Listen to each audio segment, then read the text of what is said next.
je me sens partout étranger, sauf à New York, où je me sens chez moi. Parce que je suis irlandais, mais ma mère est turque. Et puis j'ai passé mon enfance en Afrique et en Iran et notamment en Hollande. Alors je n'ai jamais eu une identité naturelle du point de vue de nationalité. Alors je me suis toujours senti un peu à la périphérie des cultures où je me trouvais. Et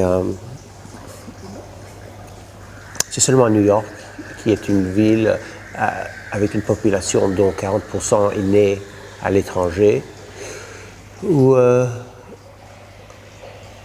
ne m'interroge pas d'où est-ce que je viens exactement, et où le sens de la ville est si compliqué et si globalisé et si avancé, je pourrais dire, que on ne se sent pas limité par les circonstances géographiques. Pour moi, ça signifie plusieurs choses. D'abord, ça signifie la Nouvelle-Néerlande. C'était New Netherland. C'est le nom originel de cet endroit des États-Unis où New York se trouve. Dans le temps, c'était New Amsterdam. Et alors, ça invite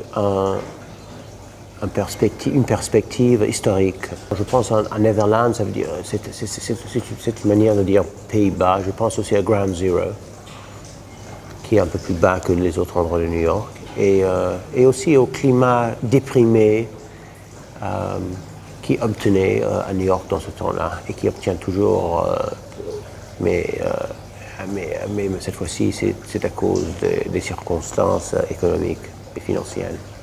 Il y a deux hommes qui m'ont donné l'idée, qui m'ont aidé à inventer Chuck. Le premier c'était un homme d'origine pakistanaise qui voulait construire un stade de cricket à New York. Mais il est tout à fait différent à Chuck, ce type-là. Et l'autre, c'est un homme qui habite le Trinidad, et que j'ai rencontré quand j'y suis allé comme avocat. Je défendais les hommes qui étaient sous la peine de la mort à Trinidad, et j'ai rencontré là-bas peut-être le seul homme qui oppose la peine de la mort à Trinidad.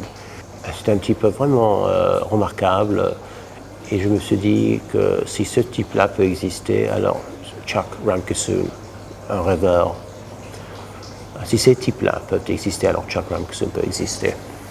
Une des raisons qu'il donne pour vouloir mener ce projet, pour vouloir construire un stade de cricket à New York, c'est qu'il dit que